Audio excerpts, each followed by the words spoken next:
teman-teman yang suka belajar firman Tuhan. Kita berjumpa lagi dengan membaca Matius pasal 2 ayatnya yang ke-13. Mari kita membaca ayat itu bersama-sama. Anda membacanya dan coba renungkan, ini singkat, 3 ayat. Sekali ini kita berdoa. Kami duduk di hadapan Allah. Itulah Yesus Juru Selamat kami.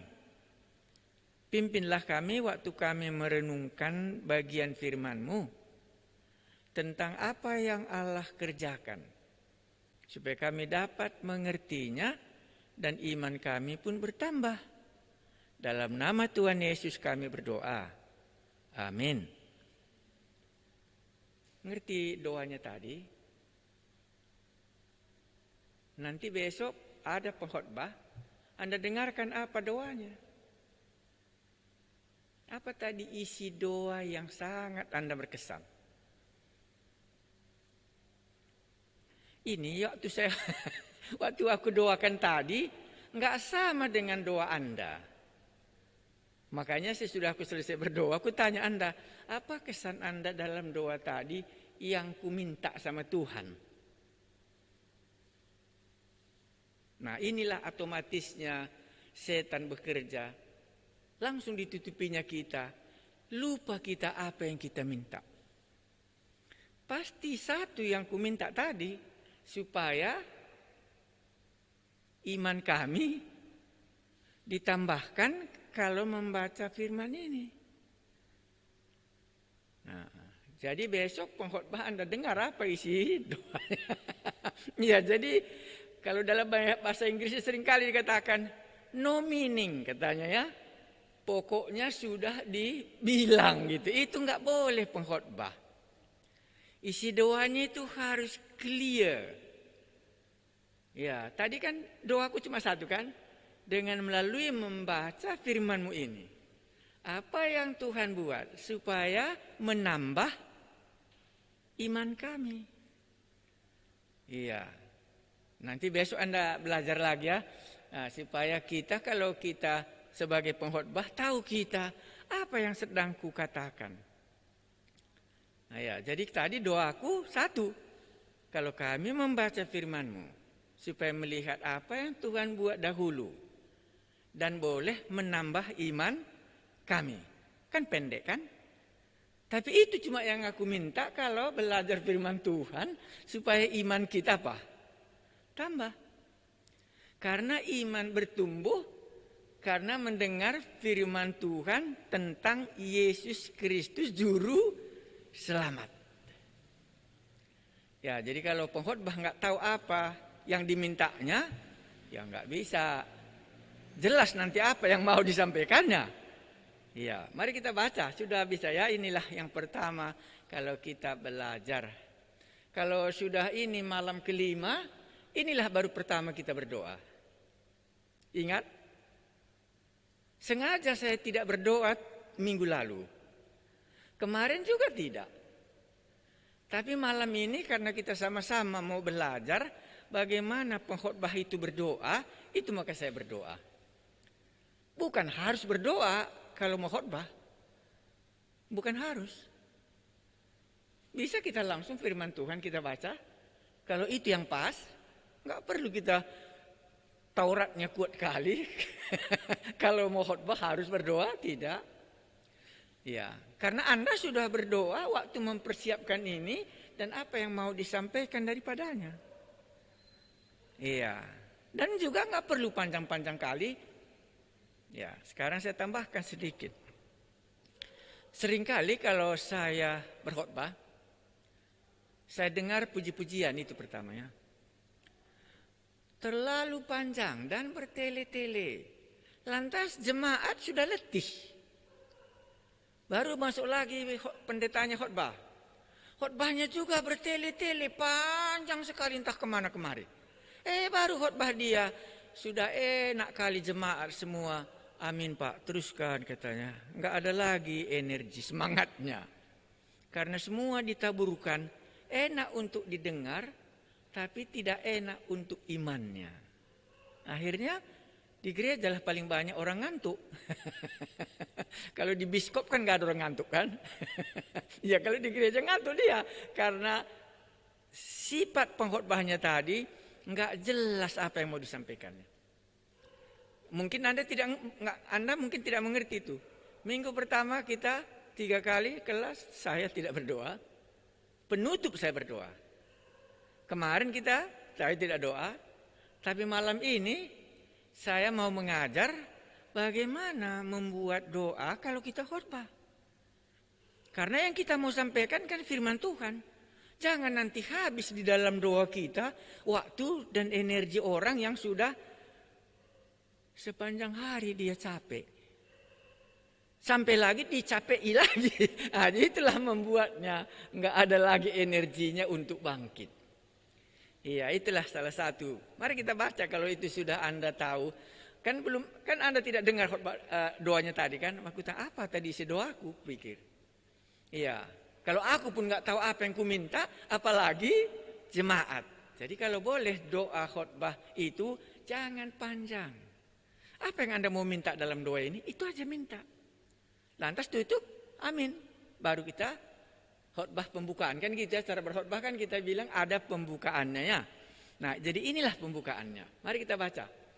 Setelah orang-orang Majus itu berangkat, nampaklah malaikat Tuhan kepada Yusuf dalam mimpi dan berkata, bangunlah, ambillah anak itu serta ibunya.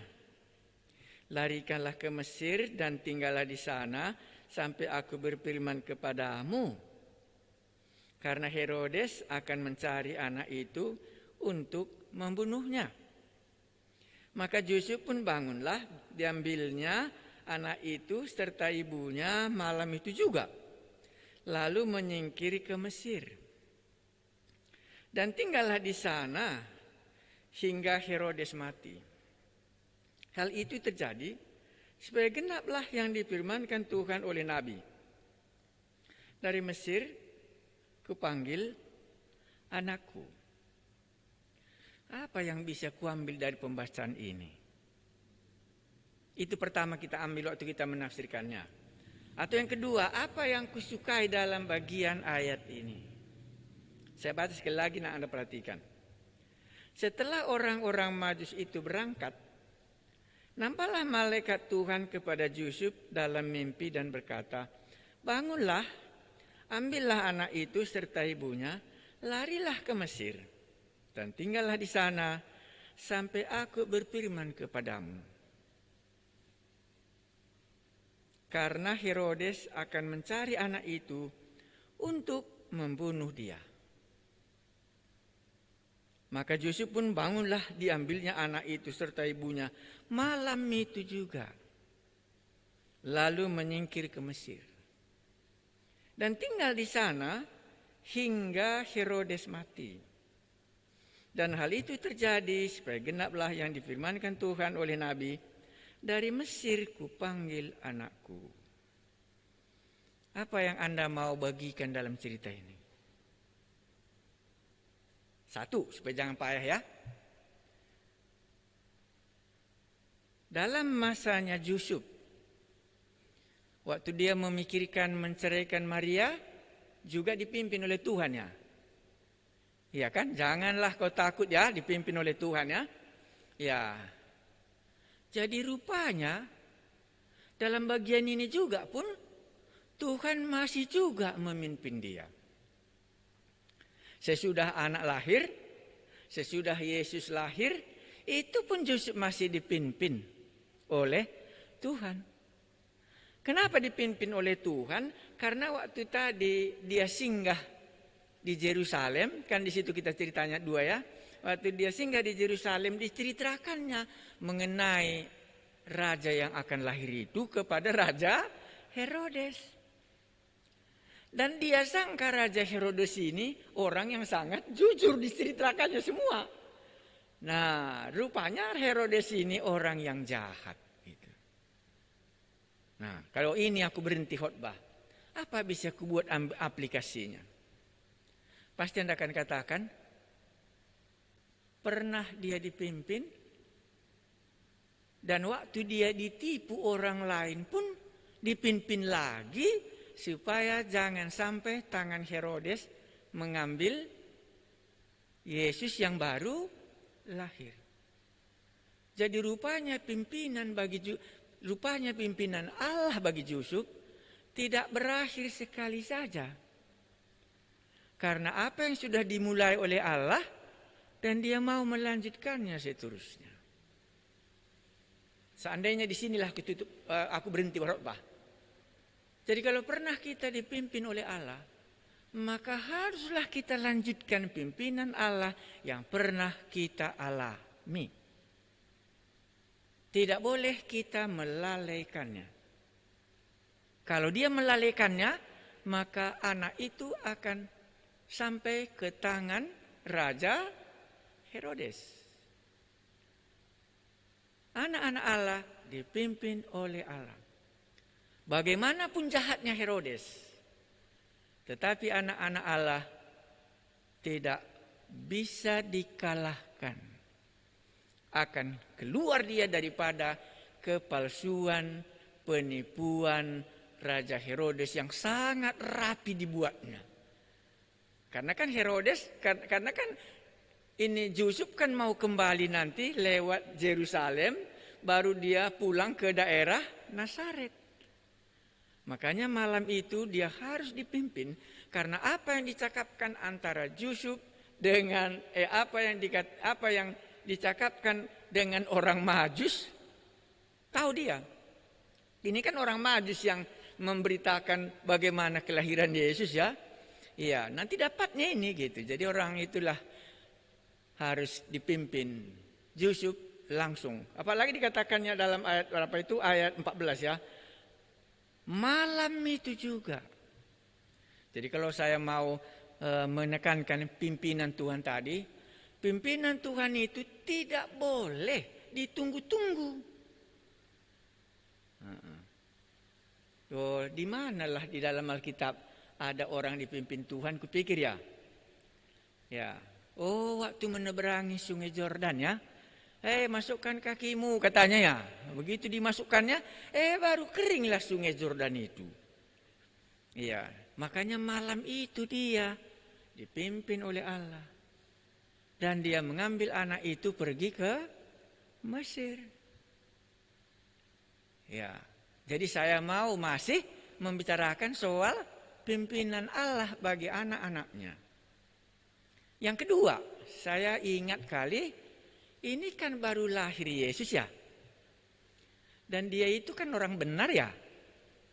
Tapi kok dikhianati oleh Herodes. Wah, ini orang benar dikhianati oleh Raja Herodes. Waktu ku baca buku, inilah ku tambahkan ya. Waktu ku baca buku, sejak mulai lahir, sudah terjadi langsung permusuhan sebagai raja. Ingat namanya siapa? Yesus, Immanuel, Raja orang Israel. Jadi sejak mulai dari kecil pun dia sudah langsung terjadi permusuhan antara Herodes Raja dengan raja yang baru lahir ini. Ku ingat lagi waktu Kain dan Habil. Anda ingat Kain dan Habil? Waktu Habil memberikan persembahannya diterima oleh Allah ya. Kain persembahannya tidak diterima oleh Allah. Langsung lagi terjadi permusuhan. Dibunuhnya lagi langsung si Habil. Ku ingat lagi lah satu lagi. Dalam cerita orang benar, di menderita dia hidup. Ku ingat lagi lah si Isa sama si siapa ingat? Si Isa itu siapa? Saudaranya yang membenci dia. Akhirnya Abraham harus berkata, bawalah anak ini pergi. Ingat? Nggak tahu kalian? Kalau nggak tahu, kalau pengetahuan Alkitab pendengar kita rendah, jangan terlalu banyak ambil Alkitab karena nanti nggak mampu dia. Iya, jadi anak Abraham berapa? Nah, dari situlah Anda tahu sejauh mana makanan yang bisa dimakannya. Jangan banyak kali kutip. Tapi karena si Habil dan si Kain tahu dia, si Habil itu benar di hadapan Allah, si Kain ini tidak benar, langsung terjadi permusuhan antara Kain dengan Habil. Demikian juga dalam cerita ini. Antara Herodes dengan Tuhan Yesus, karena orang Majus mengatakan kan gitu ya. Di manakah raja orang Israel yang baru lahir ini, kami mau menyembahnya. Dalam hati Herodes langsung terjadi apa? Cemburu dan terjadi permusuhan. Untuk itulah makanya dia mau membunuh anak ini. Iya, jadi mulai kecil Yesus sudah senantiasa mau dibinasakan. Tapi sebelum genap waktunya, tidak ada satu orang pun yang bisa menangkap Yesus. Akhirnya dia katakan kepada Raja Pilatus, ya laksanakan sekarang, kan begitu dibilangnya ya. Karena Allah telah memberikan kuasa kepadamu. Ya, mari kita baca lagi bawahnya berikutnya kan. Apalagi yang bisa ya, gitu ya. Kita langsung tutup ayat 15. Karena kita sudah belajar tema tema Injil Matius supaya genap ya.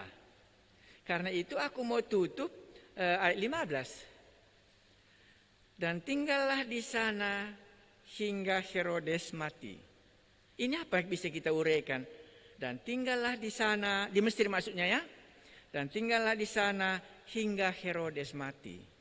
Apa yang Anda bisa katakan di sini? Pasti kita katakan dilewatkannya umur Herodes dulu, baru dipanggilnya kembali apa? Ya Yesus ke daerah sesudah musuh itu binasa, barulah dia kembali ke Nazaret. Oh, jadi rupanya pimpinan Allah itu kalau ku mengerti, kan gitu ya. Untuk apa tadi mereka pergi ke Mesir? Karena ada musuh. Sekarang musuh ini sudah binasa, makanya barulah dia bisa ke sana. Ya, inilah umpamanya kesanku. Oh, kesan yang lain lagi ada kesanku waktu ku baca. Bangunlah, ambillah anak itu serta ibunya, larikanlah ke Mesir dan tinggallah di sana sampai aku berfirman kepadamu. Tunggu. Itu artinya ya. Iya, tunggu, jangan kau bergerak sebelum ku perintahkan lagi. Karena pergi ke Mesir ku kasih tahu, keluar dari Mesir pun harus juga ku kasih tahu. Nah, ini dua hal. Jadi kita berhentilah di sini. Sadarlah kita jemaat kita enggak terlalu tahu pimpinan Roh Allah. Dia hidup biasa saja, makan minum orang percaya ke gereja. Tapi kalau ditanya pimpinan Roh Allah, sedikit pun dia tidak tahu. Nah, jadi kalau ini kesan kita, di sini kita berhenti berdoa, berhenti kita khotbah. Tapi kita sudah ungkapkan bahwa anak-anak Allah itu dipimpin oleh Roh Allah. Jadi waktu kita berhenti di sini, kita katakan, Tuhan, di tengah-tengah jemaatku ini, tak ada pimpinan Roh Kudus bagi kami. Padahal di Roma pasal 8 ayat 14 anak-anak Allah dipimpin oleh Roh Allah. Jadi perlu kali kami pengalaman seperti Yusuf ini. Supaya kami bisa terhindar dari penipuan Raja Herodes, dari rencana kejahatan Raja Herodes, supaya kami bisa hidup sebagai anak-anak Allah dipimpin oleh Roh Allah, sehingga itulah tandanya kami anak-anak Allah. Sebagaimana ada Bapa, ada anak kita, kan dipimpin Bapa kita. Makanya sayang sekali kalau orang-orang yang sudah lahir baru, yang sudah ada Roh Kudus di dalam dirinya, tapi enggak pernah dia mengalami bagaimana Roh Kudus memimpin dia. Jadi kalau pernah pengkhotbah itu dipimpin oleh Roh Kudus, diungkapkannya lah dalam hal apa dia pernah dipimpin oleh Roh Kudus. Nah, ini saya berikan salah satu. Waktu saya berada di Datah Bilang, itu di Sungai Mahakam, di Kalimantan Timur, dari Samarinda, kurang lebih 2 jam naik kapal ke daerah Samarinda itu. Itu namanya ada daerah, saya kebetulan bukan lagi di Datah Bilang, tapi di anak sungai yang lain. Satu hari kami biasa dengan jemaat baik-baik, dan makan malam. Itu hari Minggu, biasanya kami kalau jemaat di sana punya kebiasaan. Kenapa saya isi dengan cerita ini? Supaya jemaatnya tidak capek kali mendengar. Jadi diselingi dengan yang bisa dia mengerti ya. Siap makan, biasanya kami berburu untuk ngambil binatang-binatang dari hutan supaya itu dimakan, karena itu di sana banyak kali. Jadi hari Minggu hampir jemaat itu banyak kali makanan. Jadi saya makan dan mereka makan bersukacita. Akhirnya tiba-tiba mantret, sakit parah, non-stop.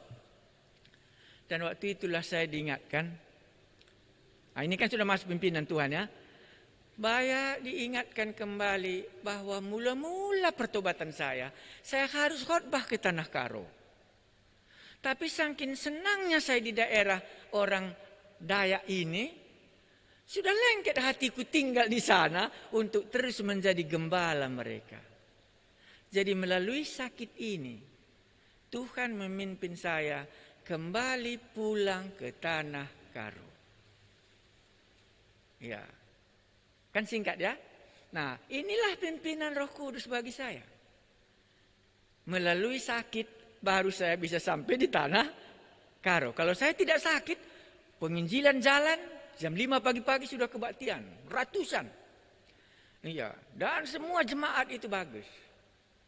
Tetapi karena pimpinan Allah memang dari dulu harus ke Tanah Karo, Tuhan berikan penyakit itu untuk mengingatkan saya supaya kembali ke sana.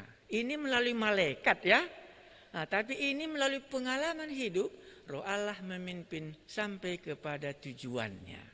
Supaya genap apa yang difirmankannya, saya harus pulang kembali ke Tanah Karo. Dan tidak diobati, sembuh sejak saya mulai pikirkan pulang.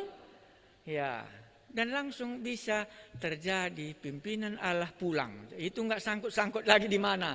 Berhenti pun di Jakarta, itu enggak. Karena sudah yakin dipimpin Tuhan kembali. Jadi kalau di sini kita berhenti, maka kita berdoa. Tuhan, kami ini adalah anak-anak-Mu. Roma 8 tadi mari kita baca ya. Karena kita anggap jemaat kita belum terbiasa hafal Alkitab.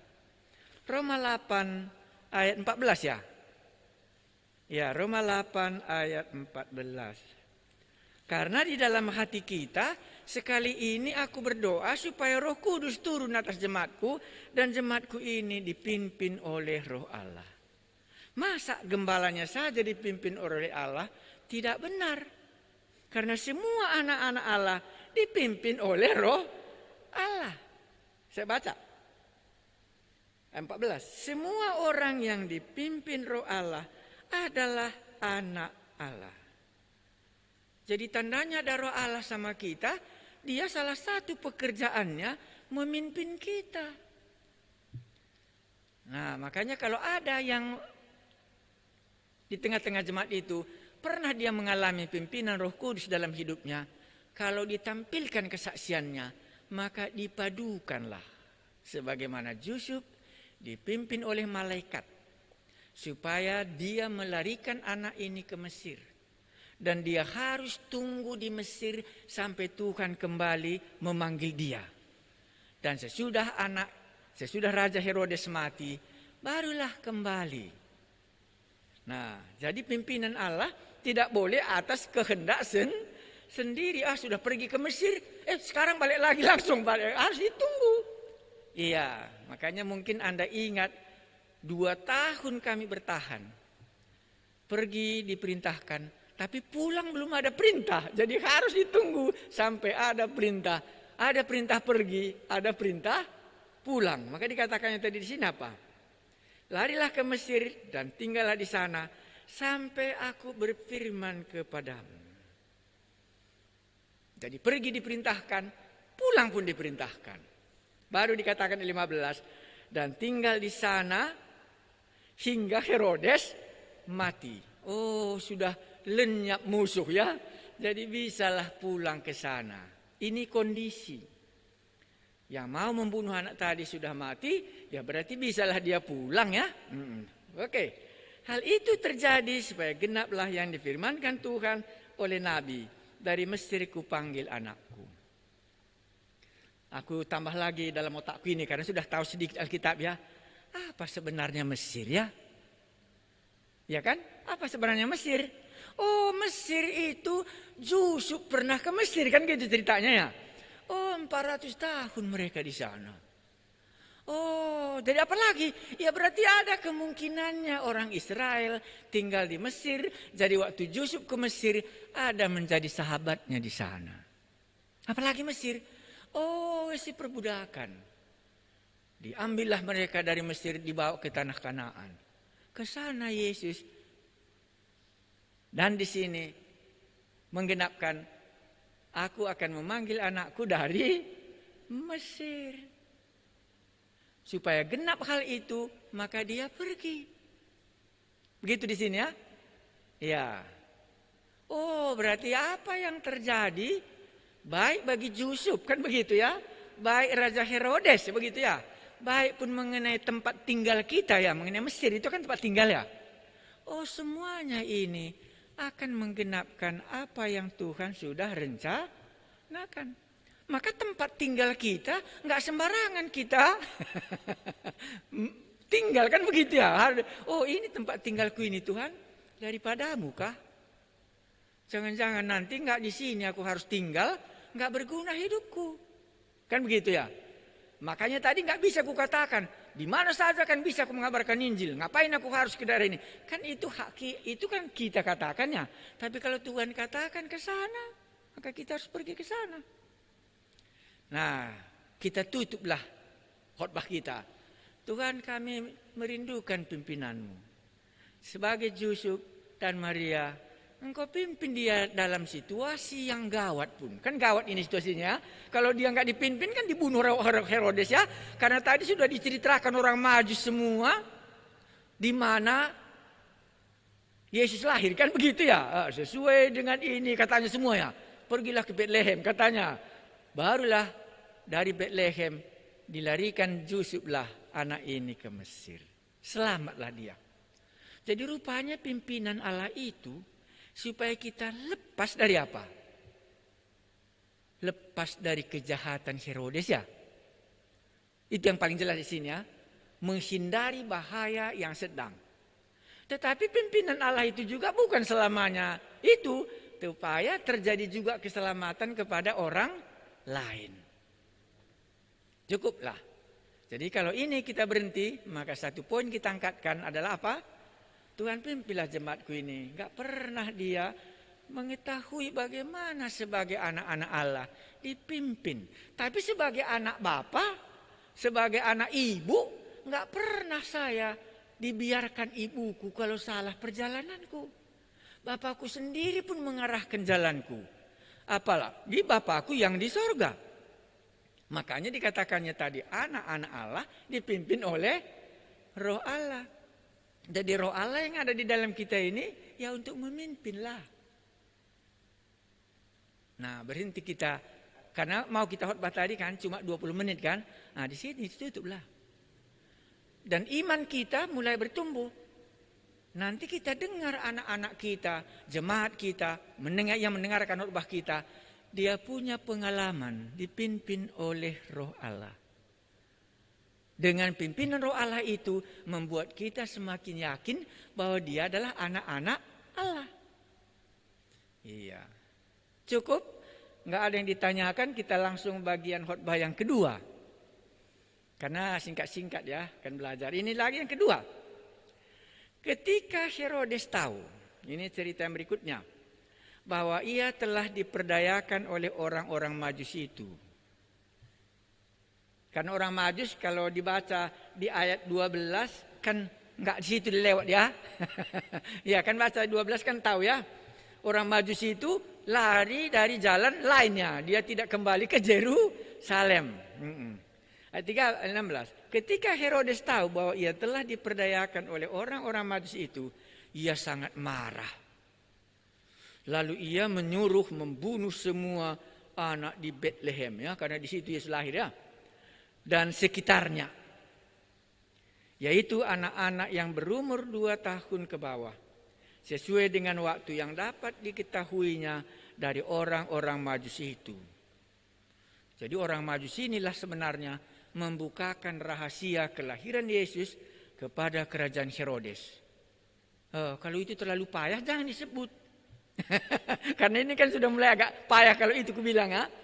Jadi rahasia kelahiran Yesus di Bethlehem semua dibukakan oleh orang Majus kepada Raja Herodes. Karena orang Majus datang dari timur mau menyembah. Dikiranya orang-orang di Yerusalem, karena tempat Yerusalem itu adalah tempat ibadah orang Israel, pastilah orang-orang baik semua di Yerusalem. Makanya orang Majusnya membukakan rahasia tentang kelahiran Yesus kepada orang-orang di Yerusalem. Loh, tapi kan di Yerusalem Pak rumah ibadat. Tapi kepada mereka tidak diberitakan. Tidak ada malaikat datang ke bait Allah, "Hei semua di bait Allah." Enggak. Kamu yang siang malam 24 jam memberikan persembahan, hari ini telah lahir juru selamat. Tak diberitahukannya juru selamat lahir ke bait Allah. Tetapi orang Majus yang menceritakan ini karena dia mau menyembah Yesus yang lahir itu. Orang Majus itu kan perbegu ya, jadi bukan orang ini dia. Iya, jadi bisa rupanya orang-orang di Yerusalem, orang-orang rohani nggak tahu Yesus sudah lahir. Kalau gembala-gembala, malaikat ya. Kepada Yusuf juga malaikat ya. Kepada Maria juga malaikat ya. Orang-orang beribadah yang memberikan persembahan 24 jam satu hari, ada Lewi, ada imam semua, bait Allahnya begitu megah dengan emas-emas semua. Enggak tahu mereka bahwa Yesus sudah lahir di kandang domba di kota Bethlehem. Sayang ya. Nah, supaya nanti bisa kita lihat, ya berarti kalau orang rohani bisa dia begini pengetahuan imannya kan begitu ya. Kan orang rohani kali Yerusalem. Bahkan orang Majus menganggap orang-orang Yerusalem itu orang yang rohani betul.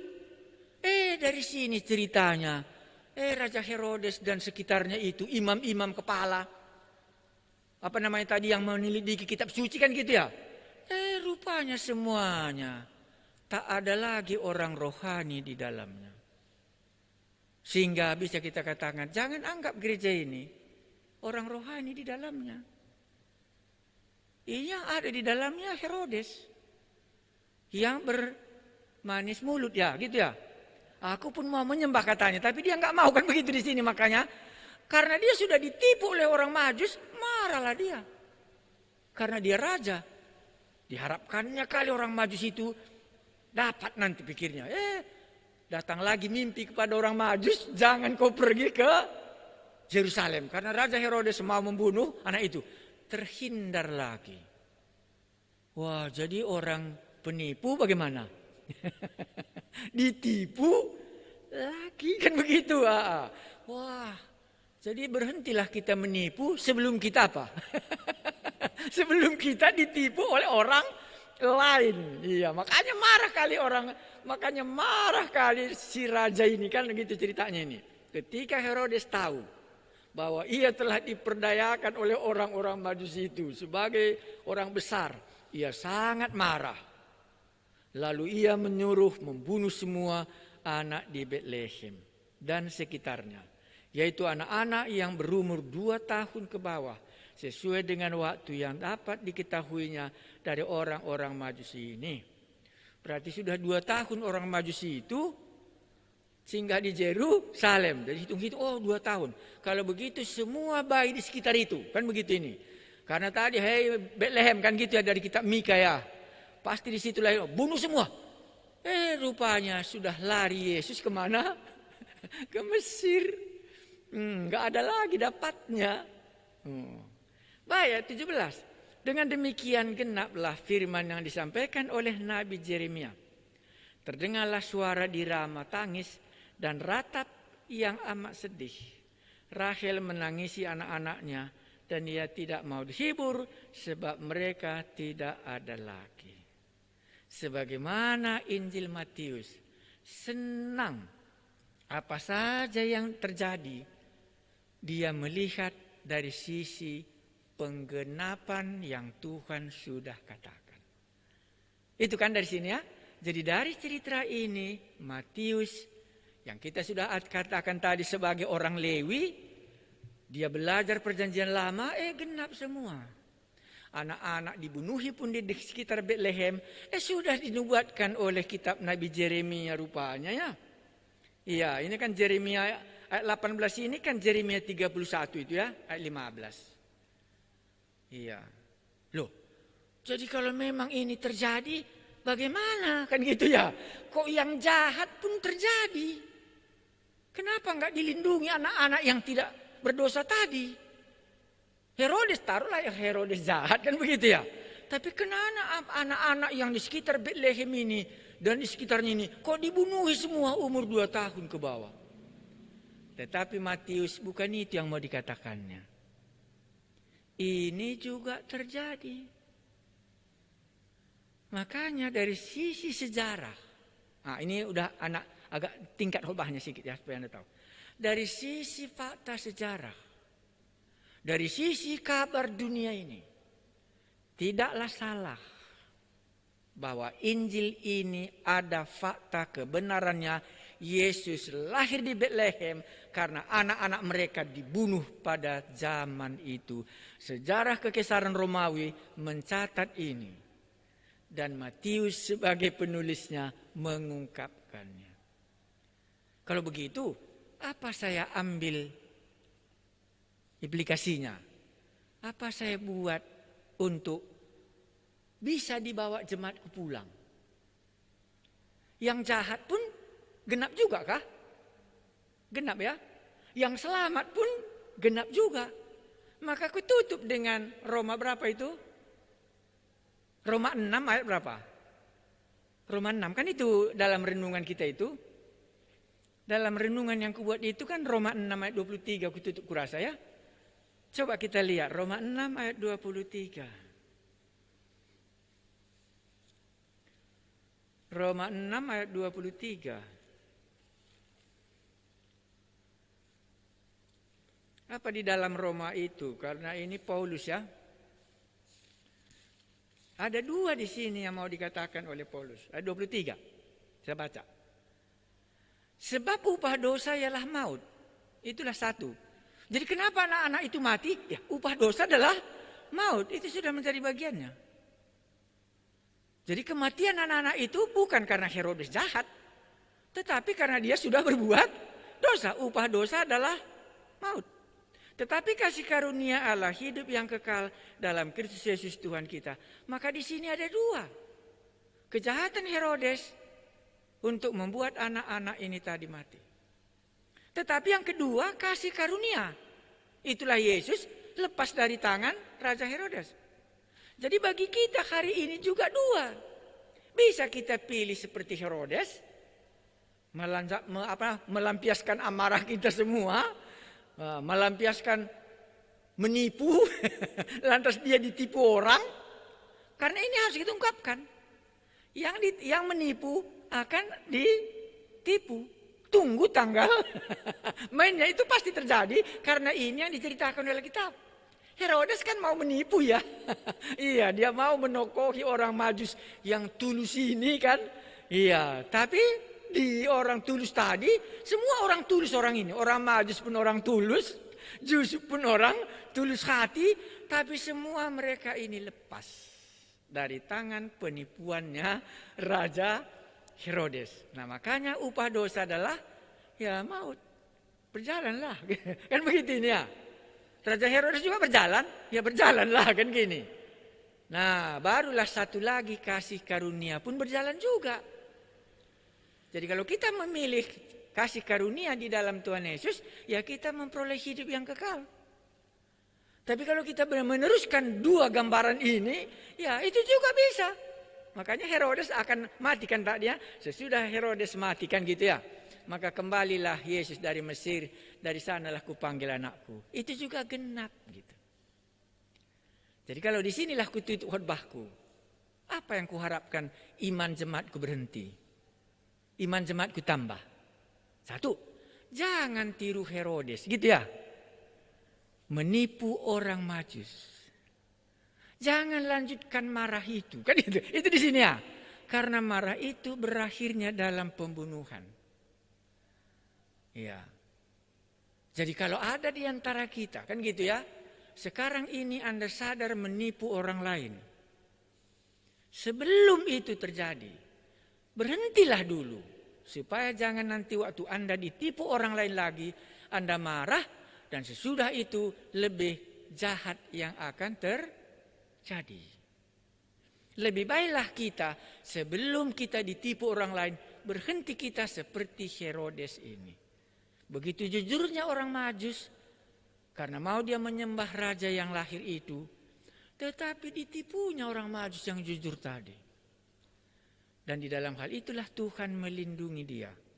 Tetapi Herodes melanjutkan niatnya yang jahat itu. Jadi kita lihatlah dalam hati kita. Nah ini kan tadi doa kita apa?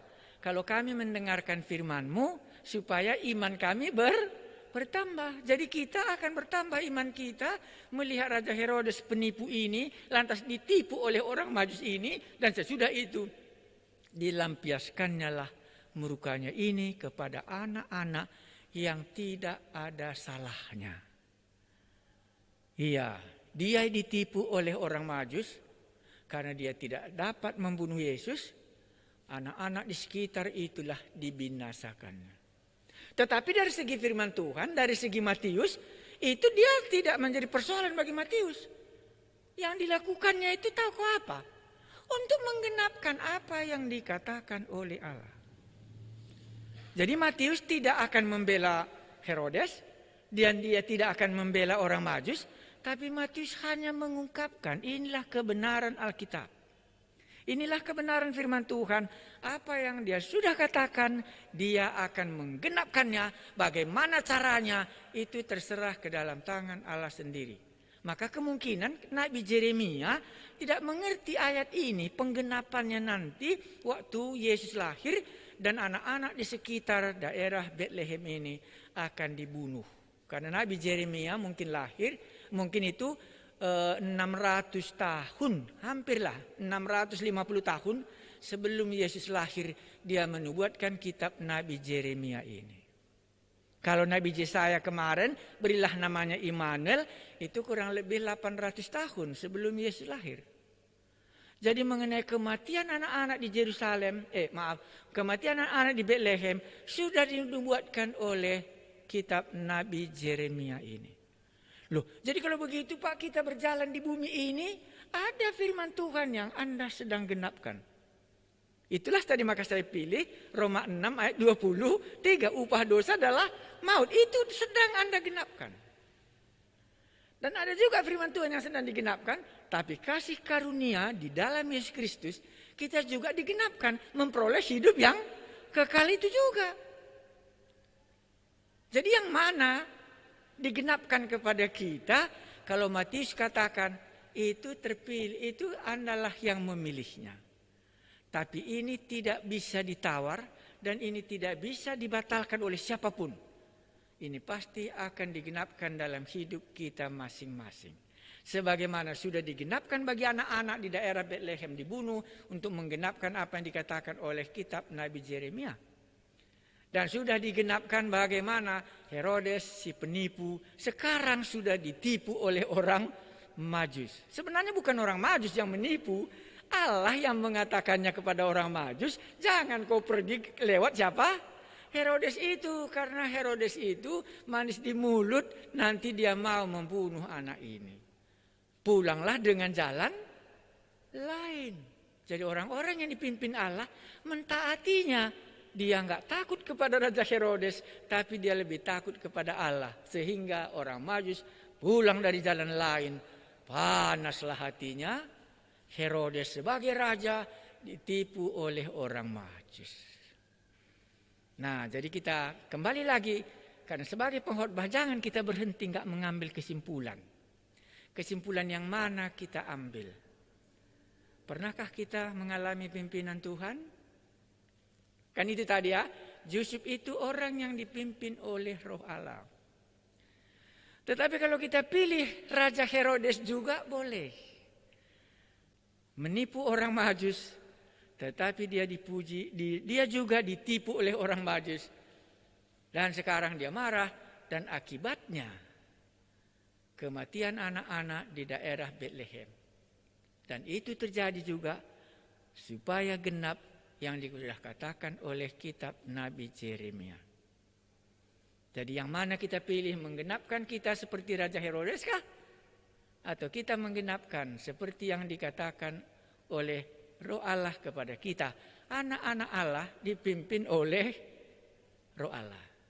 Jadi saya tutup di sini umpamanya khotbah supaya jemaat pulang. Kalau dia tadi mau menggenapkan yang jahat, biarlah dilanjutkannya. Tapi tahu dia apa nanti terjadi. Karena firman Tuhan ada dua posisi yang harus kita sampaikan setiap saat. Bisa dia menolak, bisa dia menerima. Dua-dua ada hasilnya. Yang menolak seperti Raja Herodes, yang menerima seperti Yusuf dipimpin oleh Allah. Upah dosa adalah maut kalau dia tidak mau bertobat, kalau dia tidak dilahirkan kembali, kalau dia tidak menerima Yesus. Yesus inilah yang mengampuni dosa, Immanuel Allah menyertai kita, maka dia akan memilih maut. Jadi Allah itu enggak memaksa kita bertobat. Iya. Kalau enggak tadi kan bisa dihambatnya Herodes ya, enggak, tapi dia tidak.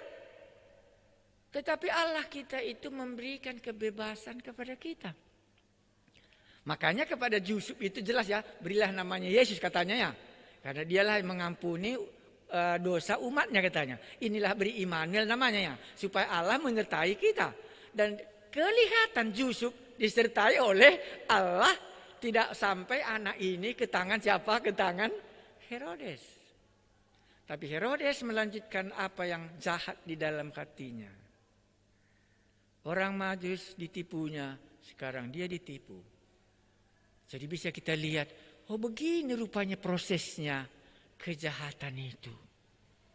Sehingga bisa kita menganalisa hidup kita. Bisa aku lanjutkan, upah dosa dalam maut, itu neraka. Tapi bisa juga aku pilih apa tadi katanya, tetapi kasih karunia adalah hidup yang kekal di dalam Tuhan Yesus. Yang mana kita? Gitu. Umpamanya sampai di sinilah khotbahku kan. Nah, aku tutuplah dengan doa. Ya. Pasti doaku tadi pertama, pimpinlah kami sebagai anak-anak Allah. Kedua apa isi doanya? Janganlah ada di antara kami seperti Herodes. Kan gitu ya? Tetapi kalau dia berjalan terus, biarlah dia Herodes. Supaya genaplah firman Tuhan. Upah dosa adalah maut. Supaya nanti waktu dia di neraka, diingatnya firman Tuhan ini. Tapi nggak bisa lagi kemana? Iya, nggak bisa lagi pindah ya. Nggak. Iya, masih ada waktu sedikit, kupikir ya, kutambahkan ceritanya. Anda ingat itu orang kaya dan orang miskin? Cerita si Lazarus? Iya, waktu dia hidup, Lazarus itu mungkin khotbah kan begitu ya. Sesudah dia mati, mungkin diingatnya lah semua khotbah Lazarus ini. Maka dimintanya apa? Suruhlah Lazarus itu Bapak Abraham ke rumahku katanya ya. Karena masih ada saudaraku di sana, supaya diperingatkannya dia, katanya kan, supaya jangan saudaraku ini ke sini. Kenapa? Karena didengarnya khotbah itu. Hanya nggak bisa lagi. Kalau nggak bisa lagi, apa boleh buatlah? Lazarus saja pergi ke sana. Makanya semua firman Tuhan, semua pengajaran tidak mungkin akan hilang dari pikiran manusia. Maka Tuhan Yesus katakan apa? Firmanku tidak akan kembali dengan sia-sia. Dia akan melakukan apa yang kusuruh mengenai dia. Jadi sebagai pengkhotbah kita, harus itu lengket di dalam pikiran kita. khotbah yang kusampaikan hari ini tidak bisa dilupakan. Sampai nanti di neraka pun dia seperti orang kaya itu diingatnya Lazarus dan diingatnya. Tak mungkin dia lupa.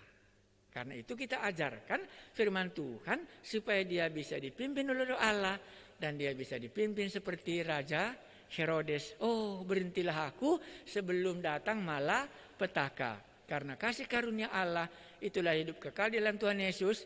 Tetapi kalau upah dosa adalah maut. Amin, gitu. Bisakah? Iya.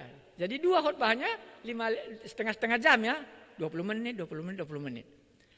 Nah, baru kita tutup dengan doa. Ya, jadi mungkin Anda akan lanjutkan membacanya ke bawah. Karena besok kita kan lanjutkan lagi Matius ya. Nah, jadi Anda bisa bawa kembali dari Mesir ya. Ini saya baca, ini saya tidak khotbahkan. Setelah Herodes mati, nampaklah malaikat Tuhan kepada Yusuf dalam mimpi di Mesir katanya ya. Dipimpin lanjut.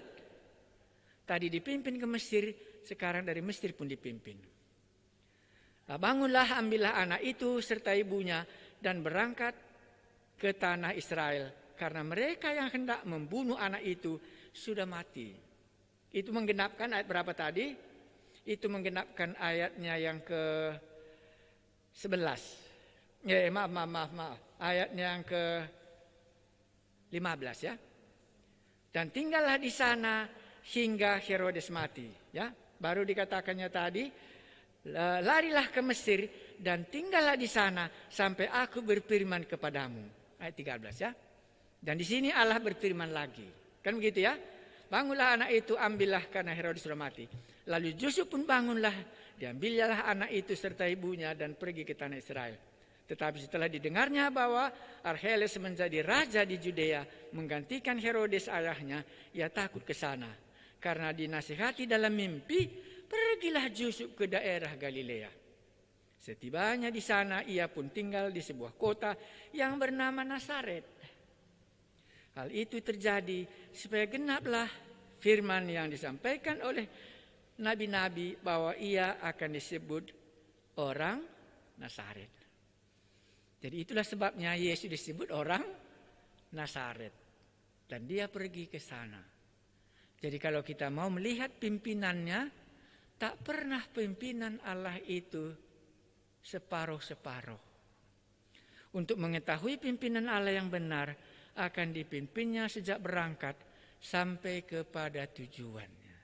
Demikianlah dalam hidup kita sebagai orang-orang percaya. Mari kita berdoa. Kami mengucap syukur dalam belajar menafsirkan kitab suci ini. Kami semakin dibenahi untuk mengerti firman Tuhan dan boleh menyampaikannya. Karena itulah kerinduan kami mengungkapkan firman Tuhan. Malam ini kami belajar bagaimana Tuhan memimpin Yusuf dalam banyak hal. Kami rindu satu hal saja pun Tuhan, pimpinlah kami sebagai anak-anak-Mu. Kami memuji nama-Mu bahwa genaplah firman Tuhan itu bagi Raja Herodes. Itulah firman Tuhan dalam kejahatan, upah dosa adalah maut. Kami berdoa supaya hal ini tidak terjadi dalam hidup kami. Tetapi kami akan memilih kasih karunia di dalam Tuhan Yesus itu, mempercayai bahwa berilah namanya Yesus, di dalamnya lah dosa kami dapat diampuni. Kami berdoa supaya Roh Kudus memimpin kami ke arah keselamatan itu. Dan supaya Tuhan menjauhkan kami dalam pikiran yang jahat seperti Raja Herodes. Kalau ada di antara kami yang masih menipu seperti Raja Herodes menipu orang Majus, sebelum hal itu terjadi, supaya kami bertobat dan meninggalkan kejahatan itu dan menerima kasih karunia di dalam Tuhan Yesus, dosa kami diampuni dan akan jadilah Immanuel, Allah beserta dengan kita. Terpujilah nama-Mu Yesus Tuhan kami yang sudah mengajari kami malam ini untuk menambahkan iman kami kepadamu, bahwa yang benar itu Engkaulah yang akan memimpinnya. Dalam nama Tuhan Yesus, Tuhan dan Juru Selamat kami berdoa. Amin. Baik, selamat malam. terima kasih, salam sehat. Besok kita sambung lagi.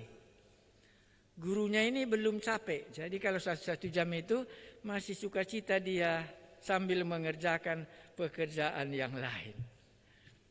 Maka